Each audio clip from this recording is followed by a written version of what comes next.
This will be impacting everyone up and down the eastern seaboard, except for Florida. Like they are escaping the brunt of That's this. why they live down there. Yes, the Panhandle could get some rain, but that's about it. But here in the Northeast, it's going to be a combination of snow, ice, and sleet. And some rain actually across southern portions of New Jersey. I think temperatures are going to warm up just a little bit there above freezing, so they're going to change over to rain. A look at the satellite radar now shows that we just have clouds. It's been quiet all day except for the wind chill, like the temperatures. Ooh, the cold air is definitely in place, Arthur. We have teens for high temperatures today. It felt like single digits all day long. In fact, this morning I was out. It was feeling below -4 when I went out this morning to do my grocery shopping.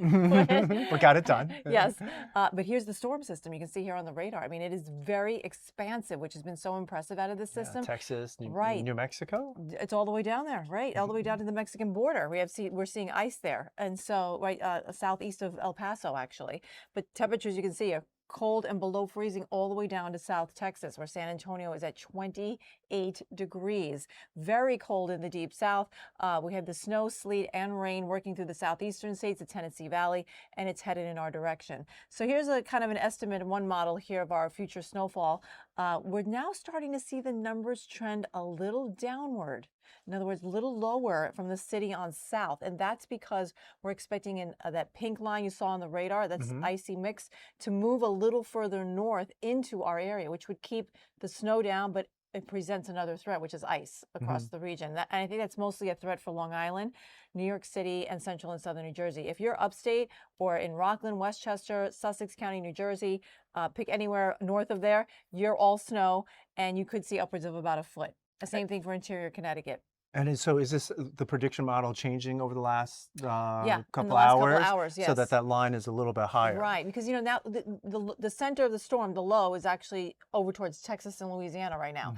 It's still not in our area. So we're watching the track of it. That's the important part, because if it tracks just a little farther south, we're going to be all snow here in the city.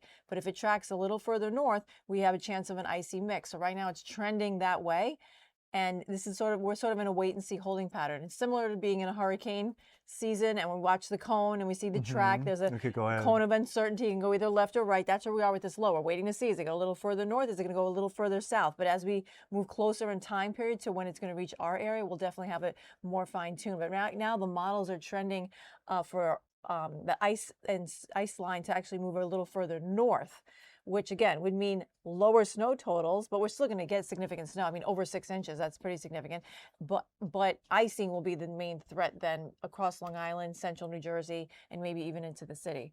So when do you think, while that line is moving, does it change when we expect the snow to start coming down? Yes, great question. Okay, so our atmosphere is really, really dry. Our dew points are really dry. We need our atmosphere to be a little more saturated in order for the snow to reach the ground. In other words, when it starts to approach us, which is going to happen overnight, you'll see snow on the radars if you look on your phone or it's going websites. To be green, right? Well, it'll be white for snow. Right, it'll be white for snow. White. But it's not really going to be hitting the ground just yet because we have really, really dry air in place. So once the moisture moves in, meaning the snow, and the air starts to become more saturated in what we call the column of air, then we'll start to see the snow reach the ground. What's the timing?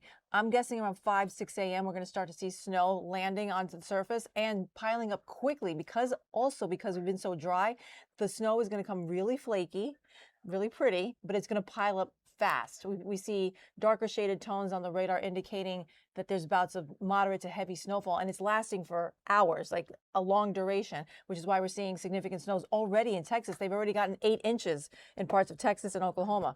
So that's what we're going to see the first half of the day tomorrow. And I think later in the afternoon, I'd say, give me a time, like between 3 and 7, that's where we're going to see the ice line begin to move. Depending on where we are, right? It could come a little bit early if it's higher. Right. So it's definitely afternoon. Morning, it's going to be all snow for everyone. And then once we get after 12, temperatures start to rise a little bit too. A little. A little bit. Well, we have to get above the freezing mark in order to get sustain that ice and sleet line. So we're looking at temperatures between 32 to 36 during that time frame, between 3 and 7, and that's why we'll see the changeover. And if that line moves further north, we're going to be in an icing situation between 3, 4, 5 o'clock, and that's for the city, Long Island, and central New Jersey. If you're still off to the north, up the Palisades Parkway, Rockland County, northern Westchester, it's all snow for you. In your experience, when you've seen the city deal with the aftermath of a storm, is it better to have that rain mix? Or is it easier for the city to handle when it's snow? Right. It depends because the icing that we're expecting would be coming after significant snowfall, right? So if they Hmm. don't clear the snow in time, you're going to have the ice on top of the snow. And that's actually even harder to move out. Yeah.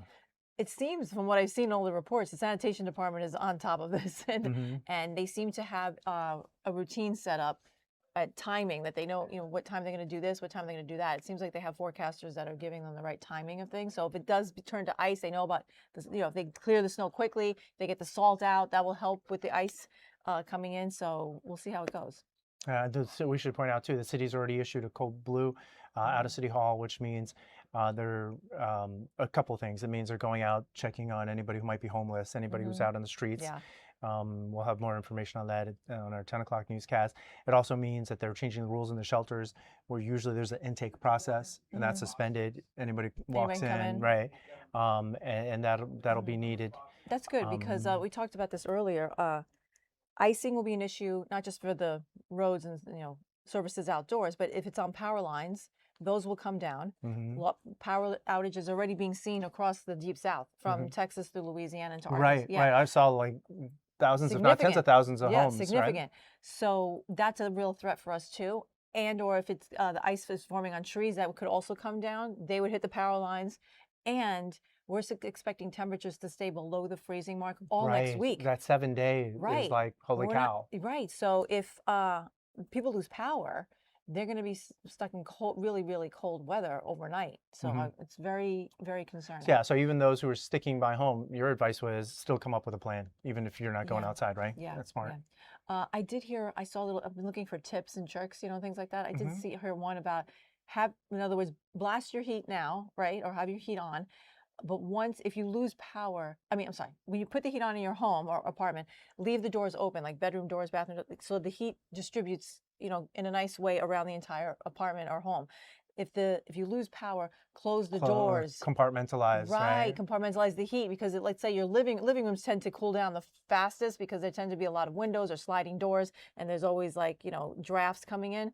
Whereas depending on your bedroom, how many windows you have, that may be slower. Bathrooms are definitely the last to cool off. The heat can stay retained in there.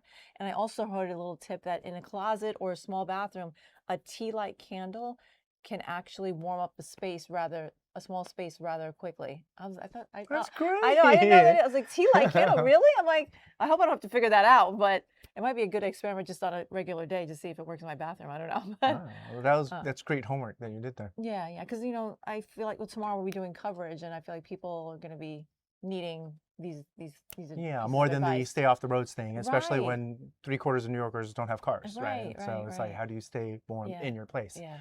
All right, Audrey, thanks so much. You're